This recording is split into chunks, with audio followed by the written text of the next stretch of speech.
Hi everyone, Liam here and welcome to this match preview and prediction for the match between Jannik Sinner and Alexander Zverev in the final of the 2025 Australian Open. Let's get into it. Before we get into the video, as always, if you enjoy the content on the channel, please like and subscribe. Really helps us grow the quality shot tennis community. Well, we've got a very exciting final here. The first time since 2019 in Australia that we have a number one and a number two in the world facing each other in the final, and it's great to see. Obviously, Alexander Zverev against Jannik Sinner. I think both players have something that they're pushing for here. Of course, I think Jannik is trying to just continue on and show that he is the rightful number one in the world, the strongest player in terms of his overall game and mentality currently, and obviously being the defending champion, wanting to defend his title here in Melbourne would be a cherry on top of that. And then you've got Alexander Zverev, who of course we all know his story, final at the US Open, where, of course, he was basically 2 sets to love up and didn't manage to close it out. Then, obviously, the injury in 2022, the sort of comeback, getting back into the rhythm season of 2023. And then in 2024, his redemption, you could say, year, getting to world number 2, being in the final at the French Open, although he lost against Carlos Alcaraz, and, just really cementing himself strongly going into the 2025 season.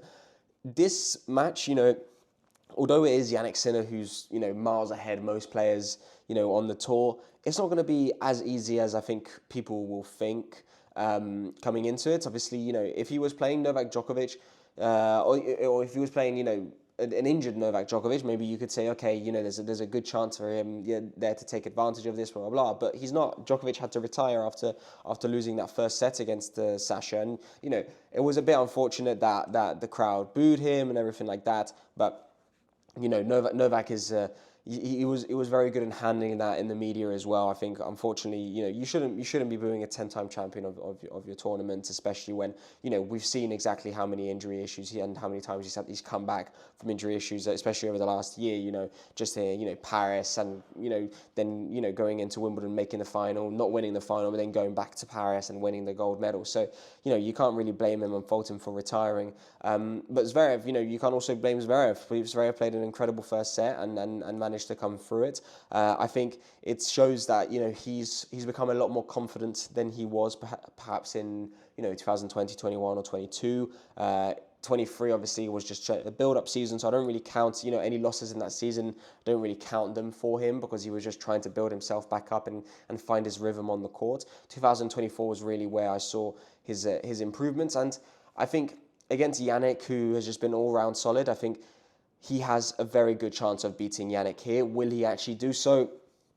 It's quite hard to tell, just because of the fact that Jannik did beat him last time on a hard court in Cincinnati when they last played. It was 3 tight sets, but he did beat him. But when you look at the overall head-to-head, it is 4-2 for Zverev, and he did beat him in 2023 when Zverev was still making his comeback season. And I was actually at their match at the 2023 US Open, where obviously Sinner was having a bit of physical issues in that match, and it was in that period where he was trying to sort of improve his physicality, and Zverev really managed to play the longer game, which allowed him to win the match at that US Open fourth round, and it was a great match to watch. I think in that match that he played against Ben Shelton here in the semi-finals, Jannik did show a little bit of limping towards the end, and also Ben did have a chance to win the first set and close it out, but Jannik obviously managed to save that set point and then turned it around, getting himself into a tiebreak. I do think Sasha's got a very good chance here to take a set or two off of him. Will he actually win it? I'm not too sure. Obviously, Zverev, I think, he just needs to make that one final step and win one of these finals that he's in. This is his third Grand Slam final, and it's the third Grand Slam final for Sinner as well. But Sinner's trying to be undefeated in finals. Zverev's trying to get himself on the board as finally to get a win in a final here at a Grand Slam. It's a really tough one for me to choose. I think realistically the favorite has to be Sinner, just because of the fact that the improvements and the gains he's made in terms of his physicality, his game, his mentality over 2024, and what he's shown so far here in Melbourne has been great. But then you have to also think, Zverev did play a very good set against Djokovic, although it is an impaired Djokovic. So realistically, he's not going to be short of confidence coming into this one. He knows what he's done over the last season as well. Getting to world number 2 without winning a slam is especially when the ranking points are so high, especially over the last year, it's definitely a confidence booster. But realistically, Sinner is the defending champion here.